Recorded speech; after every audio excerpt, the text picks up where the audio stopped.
எதிராக நீங்க பேசணும். அதை பத்தி தப்பா ஏதாவது மக்களுக்கு சொல்லணுன்றதுக்காக பேட்டியெல்லாம் நான் கொடுக்கணும்ன்ற அவசியம் கிடையாது. எனக்கு இந்த மாதிரி பேட்டியை தேவைங்க. ஒரு ராமருடைய இன்னைக்கு பிரதிஷ்டத்துக்காக புத்தகம்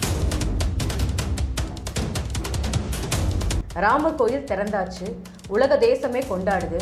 இனி தமிழ்நாட்டுல ராமராஜ்யம் தானா? ராமருடைய ராஜ்யம் வந்தது என்று சொன்னால் தர்மத்தை நிலைநாட்டுவதுதான் ராமர் கோயில்னு சொல்றீங்க. என்ன தர்மத்தை அவர் நிலைநாட்டினார், அதை கொஞ்சம் சொல்ல முடியுமா? ரைட். அதாவது இந்த திராவிட கட்சிகளுக்கு ஒரு விஷயம் ஒத்துக்கவே மாட்டாங்க. இந்த சீதா தேவி லங்காவுக்கு சென்று வந்து விட்டார், இவர் எப்படி முழுமையாக தூய்மையாக இருப்பார் என்கின்ற அந்த கேள்வி அந்த மக்கள் மத்தியிலே, அந்த ஊரினர் மத்தியிலே ஏற்படும். எனவே அவர்களுடைய வாயை அடைக்க வேண்டும் என்று சொன்னால் உன்னுடைய அந்த ஒரு பத்னி தன்மையை நீ நிரூபிக்க வேண்டும் என்று சொன்னாரே தவிர, இன்னைக்கு திராவிட மாடல் ஆட்சியாளர்கள் என்ன சொல்றாங்க? நான் எங்க ஆட்சியில என்ன செய்திருக்கேன் தெரியுமா, எங்கள் ஆட்சியில எவ்வளவு மக்களுக்கு நல்லது செய்திருக்கோமா தெரியுமா, நாங்கள் பெண்கள் உரிமைக்காக எவ்வளவு போராடி தெரியுமா. நான் சொல்லுவது வால்மீகி எழுதுன வச்சுதான் அம்பேத்கர் சொல்லியிருக்காரு ராமன் ஒரு அயோக்கியன். ஏன் அப்படின்னா அவரு இந்த வார்த்தை எனக்கு இன்றைக்கு சீமான் ஒரு உதாரணமாக சொல்ல வேண்டும் என்று சொன்னால், ஒரு காலகட்டங்களில் ஒரு நிலைப்பாடை எடுத்தார், பின்பு அதே சீமான் என்ப ஒரே நபர் தான், பின்பு அவர் வேறு ஒரு நிலைப்பாடை இறை மறுப்பு கொள்கையிலிருந்து இறை நம்பிக்கை கொள்கைக்கு வந்தார். இப்படி ஒவ்வொருவருக்கும் அது மாதிரி ராமரை பற்றி அவர் ஒரு பார்வையை அவர் சொல்லியிருக்கின்றார். ஆனாலும் கூட எங்களை பொறுத்த வரைக்கும் ராமபிரான் போன்ற ஒரு ஏகபத்னி விரதனாக இஸ்லாமிய மன்னர்கள் இந்த நாட்டில் வந்த போதிலிருந்து எத்தனை கோயில்களை உடைச்சிருக்காங்கன்னு சொல்லி நான் உங்களுக்கு ஆதாரப்பூர்வமாக காட்டுறேன். ராமபிரான் குறித்து இது மாதிரியான தகவல்களை, இது மாதிரியான வார்த்தைகளை அவர் பயன்படுத்தியிருக்கிறார் என்று சொன்னால், அவர் ஒரு புத்தகம் எழுதியிருக்கிறார் என்று சொன்னால், இந்த வார்த்தைகளை அண்ணல் அம்பேத்கர் அவர்கள் இது மாதிரி போட்டதற்கு ராம பக்தர்கள் அத்தனை பேரும் அண்ணல் அம்பேத்கர் அவர்களை குறித்த தவறான, அம்பேத்கர் மீது உண்மையிலே சொல்ல போனாக்க மிகப்பெரிய ஒரு வெறிதான் வருது.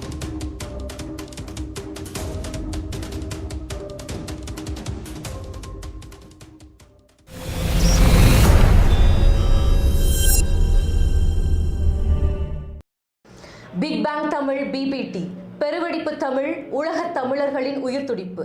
அனைவருக்கும் வணக்கம்.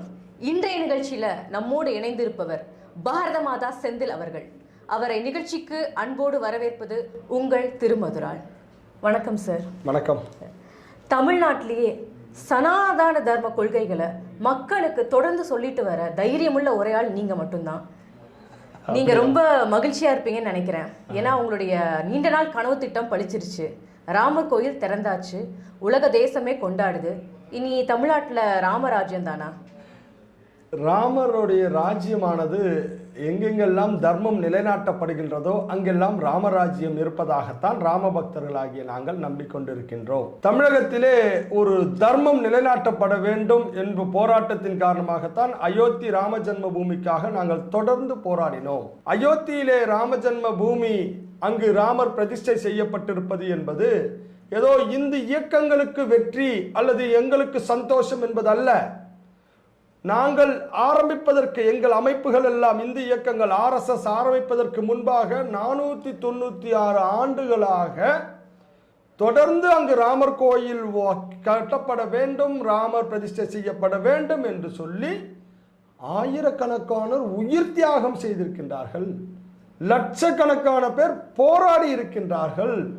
இது ஏதோ RSSனுடைய நிகழ்வு அல்ல, இது பெரும்பான்மை ராம பக்தர்களுடைய எண்ணம், ஏக்கம். அது இன்றைக்கு நிறைவேறியிருக்கின்றது. ராமனுடைய ராஜ்யம் வந்தது என்று சொன்னால் இந்த நாடு மிகப்பெரிய சுபிக்ஷம் அடையும். அது வேண்டும் என்பதுதான் எங்கள் நிலைப்பாடு. நிறைய பேர் உயிரிழந்திருக்காங்கன்னு சொல்றீங்க. ஆமாம். தர்மத்தை நிலைநாட்டுவதுதான் ராமர் கோயில்னு சொல்றீங்க. என்ன தர்மத்தை அவர் நிலைநாட்டினார், அதை கொஞ்சம் சொல்ல முடியுமா? ரைட்.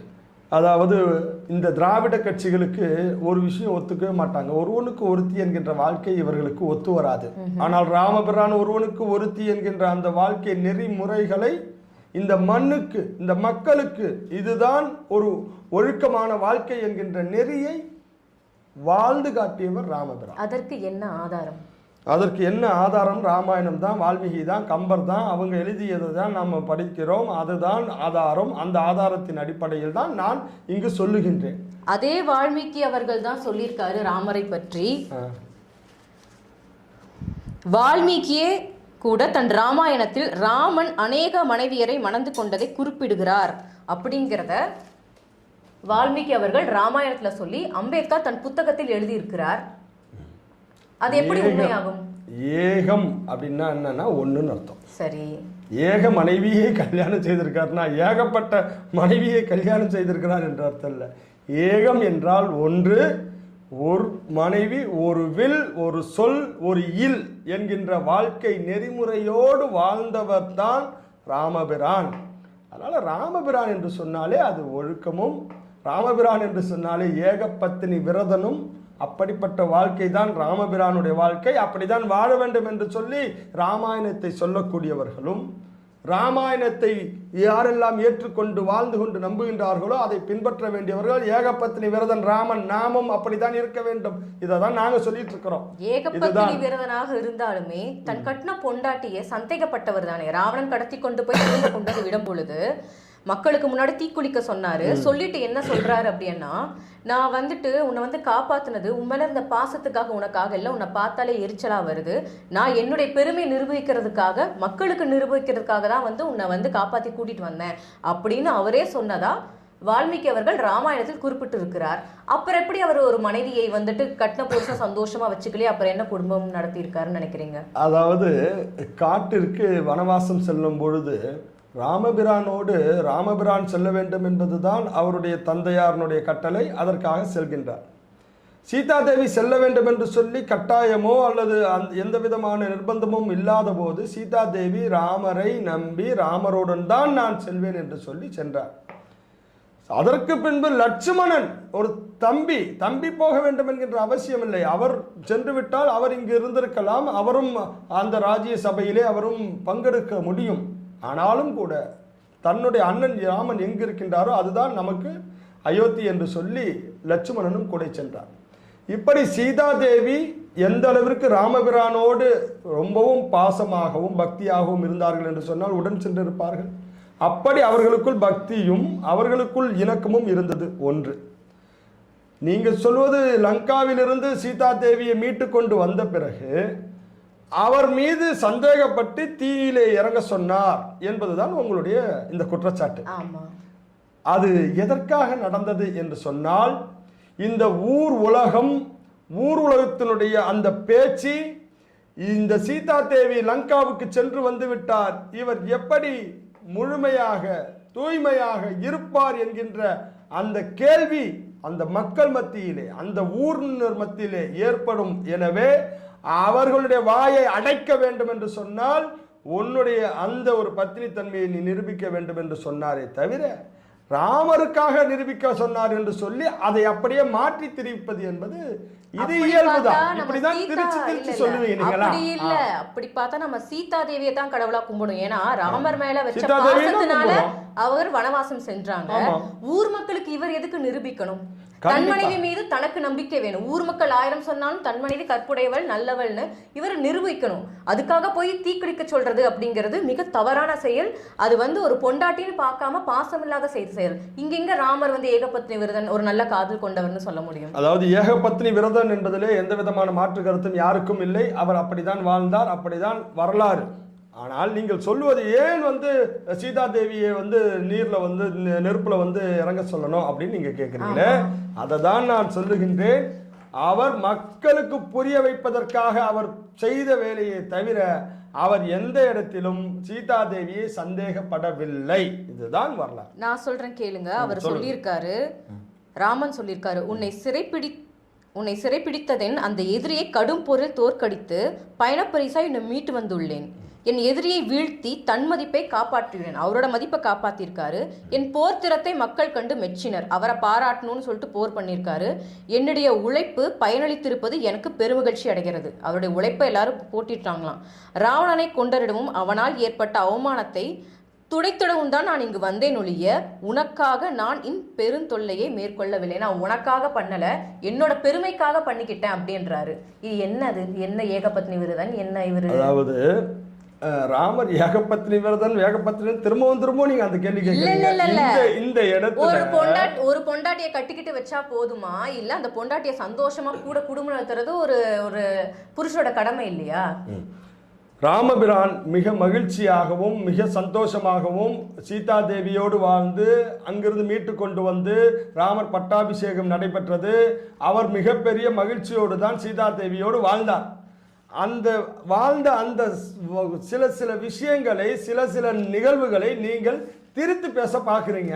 ஆமாம், இப்போ என்ன சொல்லிருக்காரு? ஆமாம், நான் என்னுடைய பராக்கிரமத்தை, என்னுடைய ராஜ்யத்தை, என்னுடைய பலத்தை நான் நிரூபிப்பதற்காக நான் ராவணன் இடத்துல சென்றேன். ரைட்? ஆமாம். இன்னைக்கு திராவிட மாடல் ஆட்சியாளர்கள் என்ன சொல்றாங்க? ஆம், நான் எங்க ஆட்சியில் என்ன செய்திருக்கேன் தெரியுமா? எங்கள் ஆட்சியில் எவ்வளவு மக்களுக்கு நல்லது செய்திருக்கோமா தெரியுமா? நாங்கள் பெண்கள் உரிமைக்காக எவ்வளவு போராடி தெரியுமா? நான் சொல்லுவது ராஜ்யம் என்று சொல்லுகின்றீர்களே, ஒரு மன்னராக, ஒரு ராஜாவாக, ஒரு ராமபிரான் என்னுடைய பராக்கிரமங்கள் இப்படி இருக்கிறது என்று சொல்லி வால்மீகி அப்படி பதிவு பண்றார். ராமர் இங்க வந்து ஆமாங்க, என்ன தர்மம் இப்ப என்ன சொல்றீங்கன்னா, இன்னைக்கு நரேந்திர மோடி பாரத பிரதமரா இருக்கிறார். பாரத பிரதமராக இருக்கக்கூடிய நரேந்திர மோடி இங்க இருக்கக்கூடிய சீனாவாக இருக்கட்டும், இங்க இருக்கக்கூடிய பாகிஸ்தானாக இருக்கட்டும், இங்க இருக்கக்கூடிய நம்ம எதிர்க்கக்கூடிய நாடுகளுக்கு சிம்ம சம்மோனமா நான் இருக்கிறேன் என்று சொல்கிறார் என்றால் என்ன, நீங்க என்ன உங்களோட ஆட்சியில் என்ன பெரிய இதுவா இருக்கீங்கன்னு காட்டுறீங்களான்னு? நம் எதிரிகள் நம் நாட்டை கண்டு அஞ்சுகிறார்கள் என்று சொன்னால் தலைவன் உயர்ந்த தலைவன், அப்படிப்பட்ட உயர்ந்த தலைவன் தான் ராமன். அப்படி வால்மீகி அதை வெளிப்படுத்துகின்றார். ராமபிரான் பற்றி எழுதும் பொழுது ஒரு நிகழ்வை பற்றி ஒருவர் எழுதுகின்றார் என்று சொன்னால், இப்படி ராமன் மிகப்பெரிய வீரனாக அங்கு 10 தலை கொண்ட சிவபக்தனாக இருந்த ராவணன் அவன் செய்த அந்த தவறிலிருந்து அவனை அழித்து விட்டு இங்கு வந்திருக்கின்றார். வந்தவருடைய வீரத்தை பற்றி அவர் குறிப்பிடுகின்றார். இது வால்மீகியினுடைய அவர் எழுத்தினுடைய திறமை. வால்மீகி எழுதுன வச்சுதான் அம்பேத்கர் சொல்லியிருக்காரு ராமன் ஒரு அயோக்கியன். ஏன் அப்படின்னா அவரு இந்த வார்த்தை வந்து எனக்கு வந்து இது நான் சொல்றது கிடையாது. புரட்சியாளர் அம்பேத்கர் வால்மீகி எழுதுனதை படிச்சு சொல்லியிருக்காரு. ஏன் அப்படின்னா அவர் புக்கில் கொடுத்திருக்காரு, ராமன் மது அருந்தும் பழக்கம் உள்ளவர், அந்த களியாட்டத்தில் சீதையை சேர்த்து கொண்டு துன்புறுத்துவதற்கு ஈடுபட்டார், முயற்சி செய்தார்னு சொல்லியிருக்காங்க. அதனால அயோக்கியன் அப்படின்னு சொல்றாங்க. இதுக்கு நீங்க என்ன சொல்றீங்க? அதுக்கான பதிவு இருக்கு ராமாயணத்துல? அப்படியெல்லாம் ஒன்றுமே கிடையாதுங்க. நீங்க வந்து அண்ணல் அம்பேத்கர் அவர்கள் நிறைய விஷயங்களை சொல்லியிருக்கிறார். அண்ணல் அம்பேத்கர் அவர்களுடைய ஆய்வில் இருந்து அவர் முதல் முறையாக சொல்லும் பொழுது சமஸ்கிருதம் வேண்டும் என்று சொன்னார். பின்பு அதை மாற்றி சொன்னார், சமஸ்கிருதம் வந்து பொதுமொழியாக இருக்க வேண்டும் என்று. அம்பேத்கருடைய வார்த்தைகளிலும் நிலைப்பாடுகள் மாறுபடும். இன்றைக்கு சீமான் ஒரு உதாரணமாக சொல்ல வேண்டும் என்று சொன்னால், ஒரு காலகட்டங்களில் ஒரு நிலைப்பாடை எடுத்தார். பின்பு அதே சீமான் என்ற ஒரே நபர் தான் பின்பு அவர் வேறு ஒரு நிலைப்பாடை இறை மறுப்பு கொள்கையிலிருந்து இறை நம்பிக்கை கொள்கைக்கு வந்தார். இப்படி ஒவ்வொருவருக்கும் ஒவ்வொரு நிலைப்பாடுகள் மாற்றம் வரலாம். ஆனால் அம்பேத்கர் குறிப்பிட்ட ஒரு காலகட்டங்களிலே ஒரு நிலைப்பாடு இருக்கலாம். இப்போ உதாரணத்திற்கு என்று சொன்னால், அண்ணல் அம்பேத்கர் அவர்கள் ஒரு திருமணம் செய்தார், அவருடைய மனைவி இறந்து விட்டார்கள், மறு திருமணம் செய்து கொண்டார் என்று சொன்னால் அதை நாம் வந்து மதிக்கிறோம். அது ஒரு மறு திருமணம் செய்து கொண்டார், அவர் வந்து 2 மனைவிகளை திருமணம் செய்து கொண்டார் என்று ஒரு சிலர் பேசலாம். அப்படி பேசக்கூடியவர்கள் அண்ணல் அம்பேத்கரை பற்றி ஒரு தவறான ஒரு பார்வையை உருவாக்க நினைக்கலாம். ஸோ அப்படி நினைக்கக்கூடியவர்கள், அப்படி சொல்லக்கூடியவர்களும் இந்த நாட்டில் இருக்கின்றார்கள். அதற்காக அம்பேத்கர் செய்தது தவறு, அண்ணல் அம்பேத்கர் அவர் எப்படி வந்து 2 கல்யாணம் பண்ணிக்கலாம், இப்படி அவர் ஏகபத்தினி விரதம் இல்லை, இப்படி நான் ஒருத்தரை பற்றி அம்பேத்கரை பற்றி தப்பாக சொல்கிறாங்கன்னு சொன்னால் அதை நான் ஏற்றுக்க முடியுமா? அது மாதிரி ராமரை பற்றி அவர் ஒரு பார்வையை அவர் சொல்லியிருக்கின்றார். ஆனாலும் கூட எங்களை பொறுத்த வரைக்கும் ராமபிரான் போன்ற ஒரு ஏகபத்தினி விரதனாக அனைவரும் இருக்க வேண்டும் என்பதுதான் நாங்கள் ரொம்ப தெளிவாக சொல்லிட்டு இருக்கிறோம். அண்ணல் அம்பேத்கர் அவர்களுடைய கருத்துக்களை எல்லா கருத்துக்களும் எல்லாரும் ஏற்றுக்கொள்ள முடியாது. சரி, அதை விடுங்க. ராமர் கோயில் திறப்பு விழா, அந்த கட்டுமான பணி, அதற்கு நடுவில் 2 ஜனநாயகத்துக்கு முரண்பாடான விஷயங்கள் நடந்திருக்கு. ஒன்று, தலித் மக்கள் கொடுத்த டொனேஷனை திருப்பி அனுப்பியிருக்கீங்க. 2வது விஷயம், நம்மளுடைய திரௌபதி முர்மு அவர்களை நீங்கள் பத்திரிக்கை அழைக்கவே கிடையாது, அழைப்பு விடுக்கலை. அவங்க வந்து இந்திய நாட்டின் முதல் குடிமகள். இது 2 விஷயத்தையும் ஏன் செஞ்சாங்க? திரௌபதி முர்மு அவர்களுக்கு அழைப்பு கொடுக்கப்பட்டிருக்கிறது, நீங்க கொடுக்கவே இல்லைன்னு சொல்லி எப்படி சொல்றீங்க? திரௌபதி முர்மு மட்டுமல்ல, மத்திய அரசாங்கத்தில் இருக்கக்கூடிய அத்துணை அமைச்சர்களிலிருந்து மத்திய அரசாங்கத்தை சார்ந்தவர்கள் மற்றும் மாநிலத்தில் இருக்கக்கூடிய முக்கிய ஏன் இங்கே இருக்கக்கூடிய தமிழகத்தினுடைய முதலமைச்சர் சார்ந்த அவருடைய மனைவி துர்கா ஸ்டாலின் முதற்கொண்டு எல்லோருக்கும் அழைப்பிதழ்களை கொடுத்திருக்கின்றார்கள். ஆனால் கலந்து கொள்ளக்கூடியதும் கலந்து கொள்ளாமல் இருப்பதும் அவரவர்களுடைய விருப்பம் சார்ந்தது. மத்திய அமைச்சர்கள் இன்றைக்கு யாருமே கலந்து கொள்ளவில்லை, நமக்கு தெரியும். அது அவரவர்களுடைய விருப்பம். ரெண்டாவது, அங்கு ஒரு 7000 பேர் மட்டும்தான் அனுமதிக்கப்படுகின்றார்கள். அந்த அனுமதிக்குட்பட்டு மற்றவர்களும் அனுமதிக்க முடியாது என்பது அந்த அறக்கட்டளையினுடைய ஒரு முடிவு. அதன் அடிப்படையில் அழைப்புதல் எல்லோருக்கும் கொடுக்கப்பட்டிருக்கிறது. நிச்சயமாக திரௌபதி முர்மு அவர்கள் அயோத்தி ராம ஜென்ம பூமிக்கு சென்று ராமரை வழிபடுவார். கண்டிப்பாக வழிபடக்கூடிய அந்த நேரத்தை, அந்த காலத்தை நீங்க சொல்ற அந்த கேள்விக்கான பதில் அப்ப கிடைக்கும். ஆனால் அவர் வரக்கூடாது என்று சொல்லி யாரும் சொல்லியிருக்கின்றார்களா? யாராவது அறிக்கை விட்டுருக்காங்களா? யாராவது ஸ்டேட்மெண்ட் அந்த மாதிரி வந்திருக்குதா? இல்ல. அப்புறம் சரி, தலித் மக்களின் நன்கொடை ஏன் திருப்பி அனுப்பப்பட்டது? தலித் மக்களுடைய நன்கொடை திருப்பி அனுப்பப்பட்டதாக நீங்கள் எதை செய்தியை பார்த்து சொல்றீங்க? அது நிரூபிக்கப்பட்ட செய்தி தான். செய்தியின் வழியா தான். எந்த செய்தியிலிருந்து வந்தது?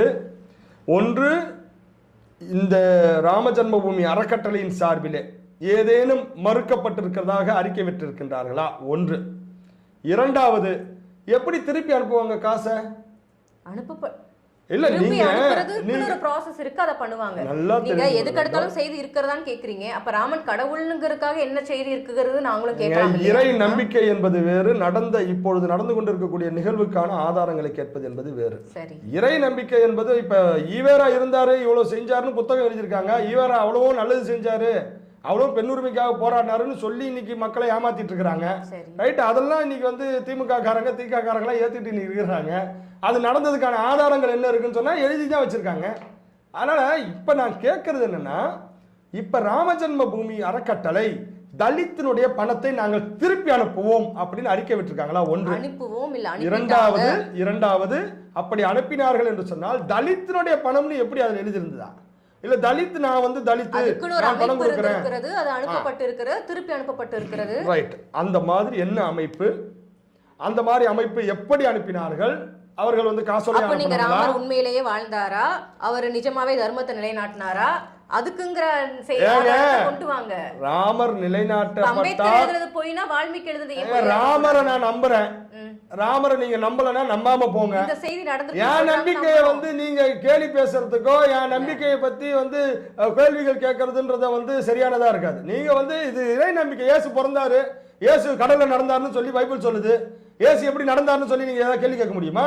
இல்ல கிறிஸ்தவர்களை பார்த்து நீங்க அந்த மாதிரியான கேள்விகள் கேட்பீங்களா? விவாதம் வரும்போது கேள்வி கேட்டுதான் ஆகணும். அது நீங்க ஒரு விஷயம் நல்லா தெரிந்து கொள்ள வேண்டும். நீங்க கேள்விகள் கேட்கறதுன்றது வந்து ஒரு நியாயமா பொதுப்படையா கேட்கணும். பொதுவான கேள்விகள் தான். எல்லா மக்கள் நீங்க ராமர் இருக்கிறாரா இருந்தாரா? எல்லாரும் புக்க படிச்சு இன்னும் வாழ்ந்து கொண்டிருக்கின்றார், எங்கள் உள்ளங்களில இருந்து கொண்டிருக்கின்றார். அது நீங்க வந்து எங்களுடைய சென்டிமெண்ட், எங்களுடைய நம்பிக்கை. அது எங்களுடைய இந்து மதத்தினுடைய நம்பிக்கையின்படி ராமர் பிறந்தார், ராமர் அவதரித்தார், ராமர் இன்றைக்கும் வாழ்ந்து கொண்டிருக்கின்றார், ராமர் பிரதிஷ்டை செய்யப்பட்டு ராமர் இங்கு குழந்தையாக மீண்டும் பிறந்திருக்கின்றார். இதுதான் எங்களுடைய நம்பிக்கை. நீங்க தலித் அவர்களுடைய மனதை வந்துட்டு புண்படுத்துறதா உங்க நம்பிக்கை. இப்ப வந்து ரஜினி சார் சொல்லியிருக்காரு 500 ஆண்டு கால கனவு வந்து நிறைவேறுச்சு அப்படின்னு. இப்ப 500 ஆண்டு காலமா முஸ்லிம் பட்ட மன வருத்தம் வந்து இன்னும் தொடர்ந்துட்டு இருக்கே. இடிச்சுத்தானே நம்ம கட்டணும். நீங்க வந்து முதல் விஷயம், தலித்தினுடைய பணங்கள் எங்கேயும் திருப்பி அனுப்பப்படல. அயோத்தி ராம ஜென்ம பூமிக்கு நீங்க வேணா நீங்க வந்து தலித் அமைப்புகளோ தலித் சார்ந்தவர்களோ யாராக இருந்தாலும் பணம் அனுப்பணும்னு சொன்னாக்கா அவங்க செக்கு டிடி யார் யாருக்கு அனுப்பணும்னு நான் உங்களுக்கு சொல்றேன். தாராளமாக உங்களுடைய இன்கியூல தான் அனுப்பலாமா? நீங்க என்ன பண்ணுங்க, அதுல வந்து அவங்க என்ன தலித்னாக்க என்ன பிரிவை சார்ந்தவங்க எழுதியே கொடுங்க செக்கு. சரி, அந்த செக்ல இருந்து நான் வந்து என்ன பண்றேன், இவங்களுக்கு வந்து அனுப்புறேன், அது ரிட்டர்ன் ஆகுதான்னு பார்க்கலாம். அதெல்லாம் போலிய பரப்பி விடுறாங்க. அயோத்தி ராம ஜென்ம பூமி வந்து தலித்துக்கு எதிரானது அப்படின்னு பாலிடிக்ஸ் பண்ண பாக்குறாங்க. பாபர் மஸ்ஜித் இந்த இடத்துல அங்க வந்துட்டு கோயில் இருந்ததுக்குங்கிற ஆதாரமே கிடையாது. இதுக்கெல்லாம் நீங்க எப்படி ஆதாரம் கொண்டு வருவீங்க? கோயில் இருந்ததற்கு ஆதாரம் என்னவென்று சொன்னால், கே முகமது என்கின்ற தொல்லியல் துறை ஆய்வாளர் அவருடைய ஆய்விலே 91-92 இந்த பாபர் கட்டிடம்னு சொல்ற பார்த்தீங்களா, அந்த கட்டிடம் அகற்றப்படுவதற்கு முன்பாகவே அகழ்வாய்வு நடத்தி இங்கிருந்து இந்து மத தெய்வங்களுடைய சிலைகளும் தூண்களும் கோயில்கள் இருந்து உள்ளே இருந்திருக்கின்றது என்று சொன்னால் அந்த தூண்கள் கிடைத்திருக்கின்றது, இங்கு ஏதோ ஒரு கோயில் கட்டப்பட்டிருக்கின்றது என்கின்ற ஆய்வினுடைய அடிப்படையை அறிக்கையை வெளியிட்டிருக்கிறார். எப்ப தெரியுங்களா? 90களிலே. சரி, அவர் வெளியிட்டதுக்கு பிறகுதான் இந்த கட்டிடம் 91-92 அகற்றப்பட்டது. இரண்டாவது, இஸ்லாமியர்களை பொறுத்த வரைக்கும் கட்டிடத்தின் மீது இறை நம்பிக்கை கிடையாது. முதல் விஷயம் அதுல தான் ஜட்ஜ்மெண்ட்ல தெளிவுபடுத்திருக்காங்க. ஜட்ஜ்மெண்ட்ல வந்து இஸ்லாமியர்களுடைய நம்பிக்கையே அதான்றாங்க. நம்பிக்கையின் பேர்ல தான் அந்த ஜட்ஜ்மெண்டே, ஆதாரபூர்வமாக கிடையாது. ஆமாங்க. ஏங்க நீங்க எங்களுடைய நம்பிக்கையின்படிதான் வந்து ஒவ்வொரு நம்பிக்கையின்படிதான் இது வந்து இந்து மதத்தினுடைய நம்பிக்கை என்ன, இஸ்லாமியர்களுடைய நம்பிக்கை என்ன. இந்து மதத்தினுடைய நம்பிக்கை கோயில் கோபுரத்துல நாங்க கும்பிடுவோம், அவங்க மசூதியை கும்பிட மாட்டாங்க, மசூதியை தொழுகை பண்ண மாட்டாங்க. மசூதி என்று சொன்னால் அது ஒரு கட்டடம். இஸ்லாமியர்களுடைய மசூதி என்பது இஸ்லாமியர்களுடைய நம்பிக்கையின்படியே, எங்க நம்பிக்கையை பற்றி சொல்ல, இஸ்லாமிய நம்பிக்கையின்படி அது ஒரு கட்டடம். அவர்கள் திசையை நோக்கி ஏக இறைவனை நோக்கி அவர்கள் துவா செய்வது என்பது திசையை நோக்கித்தான், சூரியவன் இருக்கக்கூடிய கிழக்கு திசையை நோக்கி அவர்கள் வழிபடுவார்களே தவிர அவர்கள் கட்டிடத்தை பார்த்து வழிபட மாட்டார்கள், உருவத்தை பார்த்து வழிபட மாட்டார்கள். உருவ வழிபாடு அவர்களுக்கு கிடையாது. தெரியுங்களா?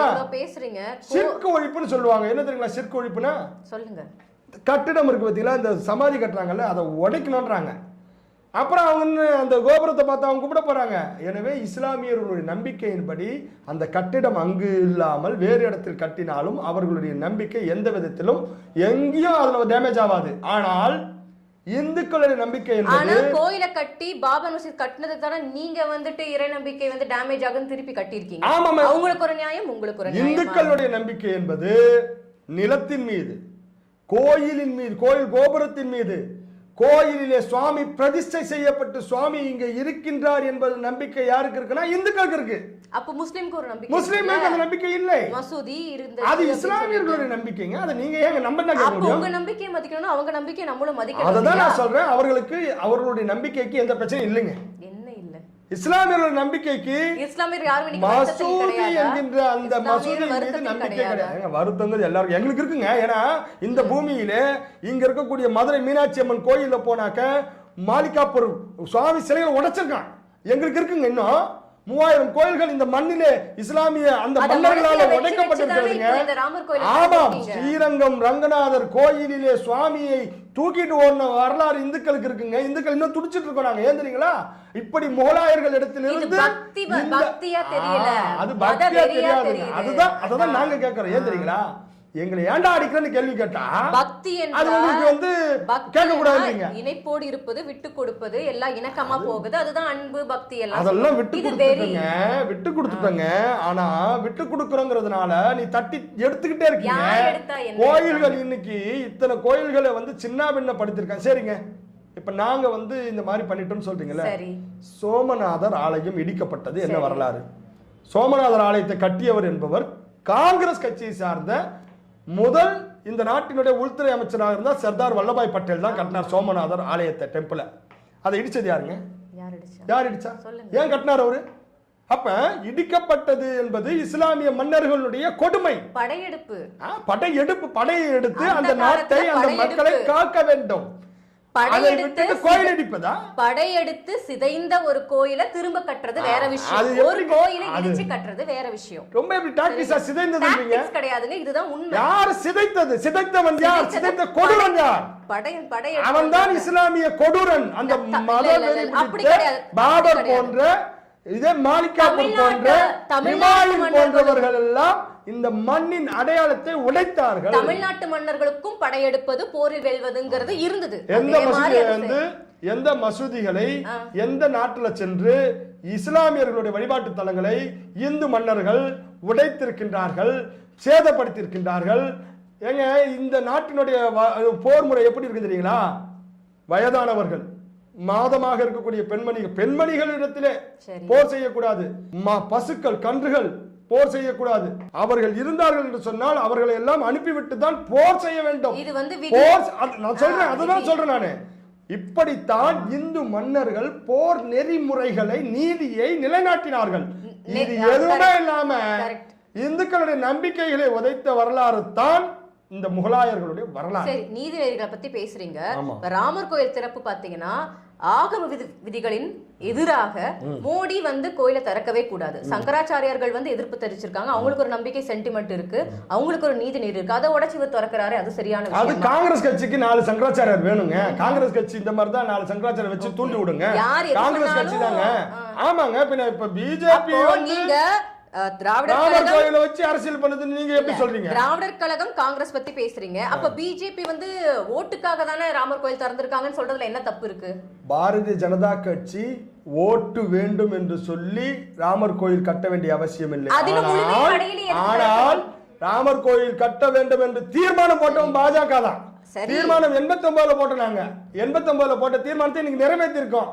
ராமர் கோயில் கட்டப்பட்டிருக்கு என்று சொன்னால் அதற்கு பாஜக தான். பாஜகவுக்கு வாக்களிக்க வேண்டும் என்பது ராம பக்தர்களுடைய கடமை. அது அவர்கள் வாக்களிப்பார்கள். அது திறக்கட்டும். அதையே இன்னும் கட்டியே முடிக்காத, முழுமையடையாத ஒரு கோயிலை திறக்கணும் அவசர அவசரம். ஆமாங்க. என்ன பண்றது? நீங்க இந்த தலைமைச் செயலகம் ஒன்று இருக்கு தெரியுங்களா? இங்க நம்ம சட்டமன்றம் வந்து ஓமந்தூராருடைய இப்ப கட்டடமா இருக்குது. ஓமந்தூராருடைய மருத்துவமனை. அதுக்கு முன்னாடி என்னவா இருந்ததுன்னா சட்டசபையா கலைஞர் கட்டினாரு. கலைஞர் என்ன பண்ணார் தெரியுங்களா? மன்மோகன் சிங் வர வச்சு அந்த கட்டடத்தை திறந்தார். அந்த கட்டடம் முழுமையாவே பண்ணல. இப்ப கனிமொழி அவர்களுக்கு ரொம்ப நீங்க கேட்ட கேள்வி கனிமொழி போய் மாநாட்டில் பேசுறாங்க. நான் கேக்குற பொதுவான கேள்விகளை கொண்டு போறீங்க. அரசியல் ஆமா, நீங்க அரசியல் ரீதியாக கேள்வி கேட்பீங்க. பேசலையே, ஆன்மீக ரீதியாக கேள்விகள் கேட்கிறீங்க. பகுத்தறிவுக்கு தான் நான் சொல்றேன். அரசியலுக்காக முன்னாடியே திறக்கிறீங்கன்னு தானே கேட்டீங்க. அப்ப அரசியலுக்காக கருணாநிதி அவர்கள் சட்டசபையை முன்னாடியே திறந்தாராம் மன்மோகன் சிங் அவரை வச்சு. அவர் வந்து திறந்த பிறகு ஒரு வருஷம் கழிச்சு கோவிலுக்கு ஆகம விதிகள் இருக்கு. அந்த ஆன்மீக விதிகள், நீதி நெறிகள் இருக்கு. ஆகம விதியின்படி அந்த கோயிலுடைய பிராண பிரதிஷ்டையிலே முழுமையாக எந்த விதிமீறலும் நடக்கவில்லை என்பதை நான் சொல்லிக்கிறேன். கட்டி முடிக்காத கோயிலை எதுக்கு இப்ப நான் சொல்றேன் எலெக்ஷன் வர டைம்ல திறக்கணும்? நீங்க அரசியல் சார்ந்தே பேசுறீங்க, அதே அரசியல பேசுவோம். எதுக்கு திறக்கணும்? நான் சொல்றேன். திறப்போம். எதுக்கு நாங்க திறப்போங்க? இதுல என்ன இருக்கு? வரிப்பணத்தை வாங்கி நாங்க வரிப்பணையா? இன்னைக்கு போய் சொல்றீங்க. வரிப்பணம் யார் பணம்? அயோத்தி ராம ஜென்மபூமி அறக்கட்டளைக்கு நன்கொடைகள் கொடுக்கப்பட்ட அந்த நன்கொடைகள் மூலமாகத்தான் நடக்குது. 1800 கோடியும் நன்கொடையாக கொடுக்கப்பட்டது. 900 கோடி செலவு செய்யப்பட்டிருக்கு. உங்களை மாதிரியே கொள்கை வெறி இருக்கிறவங்க ஏத்துக்குவாங்க. அந்த ராமனை ஏத்துக்குவாரான்னு தெரியல. அது போக ராமனை பத்தி இன்னும் பல விஷயங்கள் இருக்கு. அவர் கடவுள்னு சந்தேகப்படுற அளவுக்கு ஒரு விஷயம். என்ன விஷயம்னா, வாலியின் படுகொலை ராமனுடைய நடத்தையில் படிந்த மாபெரும் களங்கமாகும். ராமனின் கோபத்திற்கு ஆளாகக்கூடிய எந்த குற்றத்தையும் செய்யாத வாலியை மறைந்திருந்து ராமன் கொன்றது மிக கடுமையான குற்றமாகும். நிராயுதபாணியாக இருந்த வாலியை அம்பு ஏவி கொன்ற ராமனின் செயல் கோழைத்தனமானதும் பேடித்தனமானதும் ஆகும். வாலியின் கொலை திட்டமிட்ட சதி செய்து நிகழ்த்தப்பட்ட படுகொலையாகும்.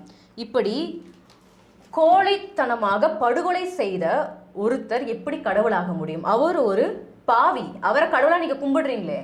நீங்க அண்ணல் அம்பேத்கர் அவர்கள் மீது எனக்கு மிகுந்த மரியாதையும் அவர் மீது மிகுந்த பற்றும் எனக்கு உண்டு. ஆனாலும் கூட ராமபிரான் குறித்து இது மாதிரியான தகவல்களை, இது மாதிரியான வார்த்தைகளை அவர் பயன்படுத்தி இருக்கிறார் என்று சொன்னால், அவர் ஒரு புத்தகம் எழுதியிருக்கிறார் என்று சொன்னால் சொல்லுங்க. இந்த வார்த்தைகளை அண்ணல் அம்பேத்கர் அவர்கள் இது மாதிரி போட்டதற்கு ராம பக்தர்கள் அத்துணை பேரும் அண்ணல் அம்பேத்கர் அவர்களை குறித்த தவறான அம்பேத்கர் மீது உண்மையிலே சொல்ல போனாக்க மிகப்பெரிய ஒரு வெறிதான் வருது. இந்த மாதிரியான வார்த்தைகளை போட்டிருக்காங்க. ராமபிரானை பொறுத்த வரைக்கும் எங்களுடைய முஸ்லிம்களுடைய சென்டிமெண்ட்ஸ் நீங்க சொன்னீங்க, நம்பிக்கை சென்டிமெண்ட், அவங்களுடைய இறைநம்பிக்கை சென்டிமெண்ட்டை உடைச்சு அதுக்கப்புறம் தானே இது கட்டப்பட்டது. அப்ப அவங்க அந்த சாரார் புண்படவில்லையா? சரிங்க. ஜனநாயக நாட்டுல இது நடக்கலாம். சரிங்க. இஸ்லாமிய மன்னர்கள் இந்த நாட்டுல வந்த போதுல இருந்து எத்தனை கோயில்களை உடைச்சிருக்காங்கன்னு சொல்லி நான் உங்களுக்கு ஆதாரப்பூர்வமா காட்டுறேன். அப்படி உடைத்த அந்த இஸ்லாமிய மன்னர்களை நீங்க என்ன சொல்லணும்? இஸ்லாமியரா பாப்பீங்களா? இந்து மதத்தினுடைய இந்த நாட்டினுடைய அடையாளத்தை உடைத்த ஒரு கயவாளியா பார்க்கணுமா? நவீனாயத்தை பத்திய விஷயங்களை போய் கேள்விகளை கேட்க அதை கேட்க முடியாது. நீங்க கேட்க மாட்டீங்க. ஒரு ராமபிரானுக்கு எதிராக நீங்க பேசணும். அதை பத்தி தப்பா ஏதாவது மக்களுக்கு சொல்லணுன்றதுக்காக பேட்டிகளா நான் கொடுக்கணும்ன்ற அவசியம் கிடையாது. எனக்கு இந்த மாதிரி பேட்டியை தேவைங்க. இது மாதிரி ஒரு ராமருடைய இன்னைக்கு பிரதிஷ்டன்றதுக்காக நீங்க புத்தகம் அம்பேத்கர் அவர்களை மதிக்கின்ற இந்த வார்த்தையை நீங்க தயவு செய்து இந்த ராம பக்தன் கேட்காதீங்க.